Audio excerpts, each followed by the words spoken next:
1. Mr. Speaker, ladies and gentlemen, this debate is not about religious leadership in a vacuum being good or bad, but about a comparison of worlds, looking at the lens of how people and institutions view religion and scripture in order to make an informed decision of how they act and carry these things out in their life. The point of information I asked Government Whip is quite important, of which we heard literally no response to, was that on your side, institutional doctrine is subordinate to personal revelation. So, if people band together, how do you check against the radicalization because there is no authority with a moral high ground?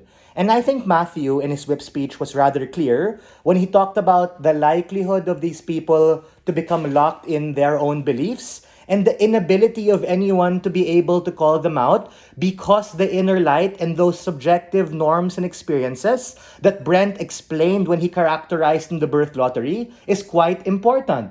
On both sides, yes, there can be bad faith actors, but the way to call them out is through strong, organized religion that serves as the motivation on side negative in status quo that sets a standard.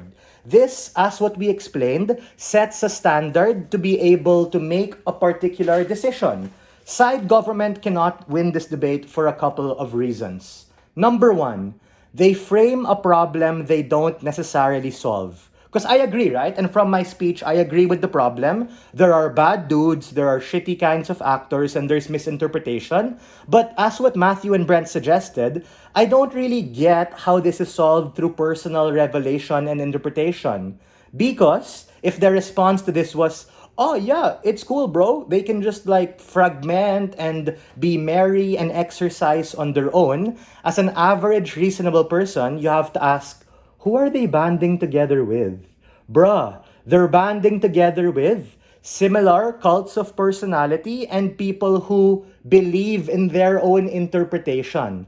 That's a confirmation bias, and coming from the top of my speech, we talked about how this reinforces the radicalization that leads to the polarization that they call us out for and try to frame as symmetric or somehow worse on our side. Number two, they didn't have a response to our mechanism and analysis of how religious organizations really work. We talked about three important things. A, internal mechanisms and incentive structures for them to be able to not be too shitty. From Brent and I's speech, we talked about proselytizing, wanting to be able to get funding, and wanting to be able to get support of people. That in and of itself, because you have a clear hierarchy, allow the ability of people to make an informed decision for these things and support them when you have clear leadership. B, we talked about external mechanisms, what Brent and Matthew talked about with Pope Francis and these other more liberal interpretations to serve as a check and balance to the other strong, hyper, ultra-conservative perspectives that what we've seen for far too long. And C, quite importantly, we talked about the plurality of perspective. If you're fine with your religion, you can stay. If you're not fine because it undermines your own belief, you can bounce. You can move from sect to sect, from organization to organization, or even something you get from the top of my speech, opting out of that religion in its entirety, exercising the ability of those people to exercise their own agency and carry out the religion the way they want to.